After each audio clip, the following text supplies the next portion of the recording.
Hi everybody, I'm JT. Welcome to another video from me here at Campervan Journey.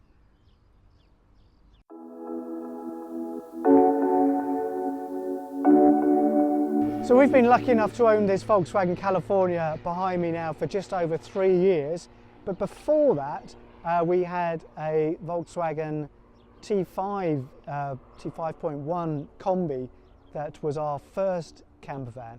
Started off as a builder's van, which we converted into a camper. There's a link to the video about it here. But that was the start of our campervan journey, the start of our campervan adventure. The one thing that's common between the two vans is that they've both taken us on some amazing adventures.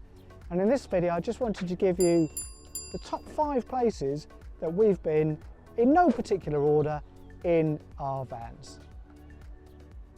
So destination number 1.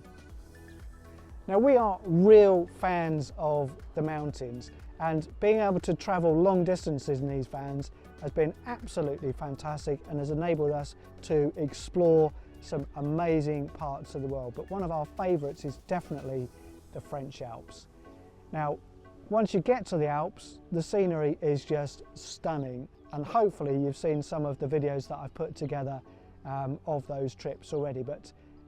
So the French Alps have given us 2 particular highlights, and one of them was driving over the Col de Liseran, which is 2,770 metres in altitude and making it one of the highest paved roads in Europe. And the second one was heading over the Little St Bernard Pass, where you start off in France, go all the way up over the top. On the top of the pass is the Italian border, and then you head down the other side into Italy. And both of those adventures were carried out in the summertime in fact our previous van. I'm not sure you want to try going anywhere near them in the winter, and in fact they're almost certainly, well, they will be closed, but they made for spectacular journeys. One of them, the first time we went over the Little St Bernard Pass, there was definitely a strong whiff of brakes on the way down, such was the steepness of descent, but absolutely gave a real spirit of adventure. Now some of you may know that I'm a big fan of motorsport, and getting the opportunity to travel around to different motorsport events has always been a passion and interest of mine. But one of the big highlights of owning this van was when we were able to drive to Le Mans. Now Le Mans, if you know anything about racing, is part circuit and part public highway. The great thing about the public highway bit is you can actually drive it. So you can just turn up, drive the route of the circuit almost in its entirety, and experience the feeling of perhaps what it'd be like to be driving a Le Mans racing car, but obviously at much reduced speeds. We like it so much that we now use it as a regular stop-off on our journeys back through France. There's a great museum, nice little park up where you can sit and have your lunch and just have a really nice wander. And on the 4 or 5 times that we've been now, each time we've stopped, there's been different events going on the track. So we've seen a 24-hour cycle race, we've seen a track day, we've seen motorcycle racing. So it's just a really, really cool place to go.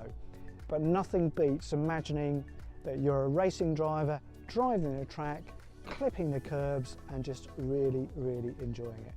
And surprise, surprise, there's a video all about it just here.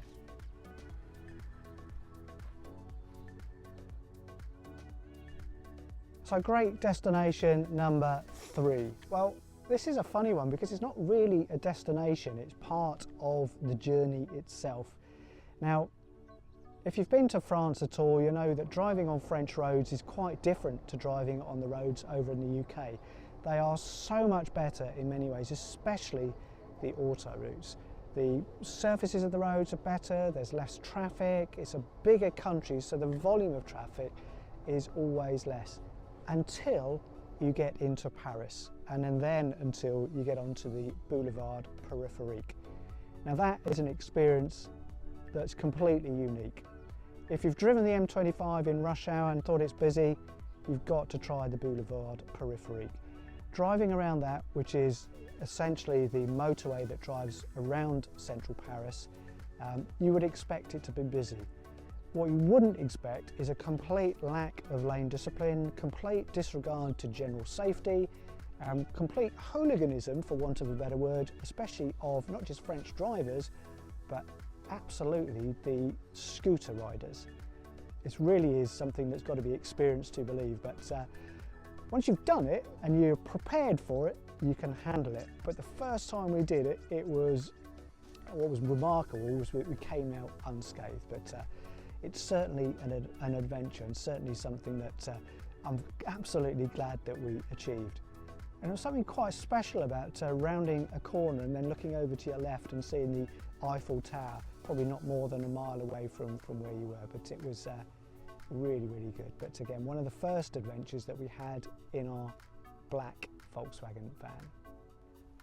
I've got no video footage of driving around the Boulevard Peripherique at the moment because really you want to be concentrating on driving and staying in one piece, but maybe next time we go that way, then I'll get some footage to share with you.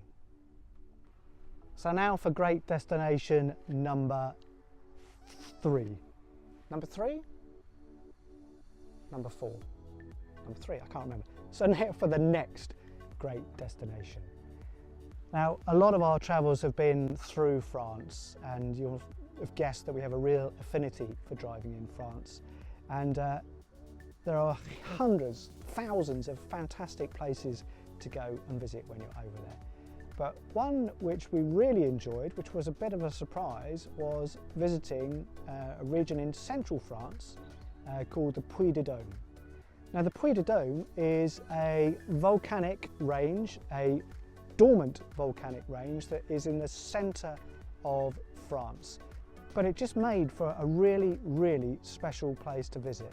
So in the centre of France, surrounded by rural countryside, but very close to one of the major cities of France. You've got a chain of dormant volcanoes with one dominant volcano which is possible to walk up and climb. And it's a really great opportunity to be able to take the kids to say, should we go and climb a volcano today? And that's exactly what we did. And again, just on the key with this thing, and the key trend with some of these places that we're talking about, is these are places and destinations that we would never have got to go to never had the inclination to go to if we didn't have a camper van. And this is one of the points of my channel, one of the points of owning the van, is that owning a camper van opens up the opportunity to go and visit amazing places, have some amazing memories, and just really get out and enjoy the outside world.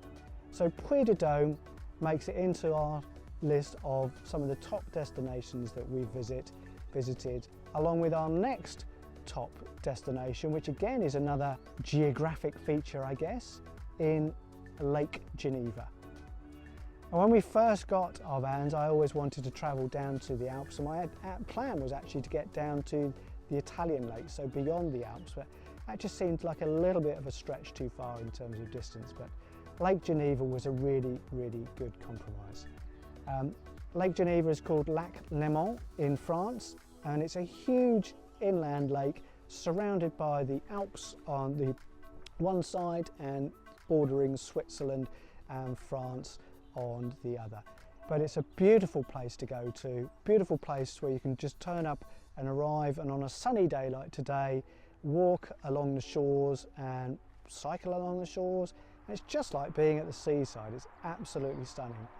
But again, a real place where you go and just get a real memory of having visited somewhere very, very special. And then of course, alongside all of those places I've just listed, there's many, many other places that we've been lucky enough to go and explore in the van. Many, many lovely campsites, and some great places here in the UK as well. It's not just all about France, but the spectacular scenery, the spectacular weather certainly does a great job of making those places more memorable. I could make another video all about some places that we've been to in the UK, and there's some particularly stunning places on the Welsh coast that we've been lucky enough to visit as well. But as I said, the key thing, and it's really key thing with the vans in general, is I absolutely believe that if it wasn't for our ownership of these vans, we wouldn't be getting out and exploring these wonderful places in person. So that's what it's all about. Get yourself a van, get out and enjoy life and see some of these spectacular places, and you'll have memories that will last you forever. And hopefully, if you've got kids, memories that will stay with them for a long, long time as well. So that's why I can absolutely, thoroughly recommend investing in one of these wonderful camper vans. So thank you very much indeed for taking the time to watch this video, just my little 5 great destinations that we've been to. I hope you've enjoyed it, and please remember to check out some of the other videos on the channel which go into more detail about some of these places. And if you've enjoyed this one and want to find out more about places that we've been to, there'll be more videos coming up on the channel very, very soon.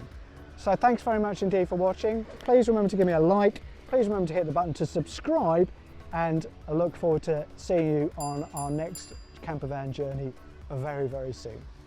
Thanks for watching.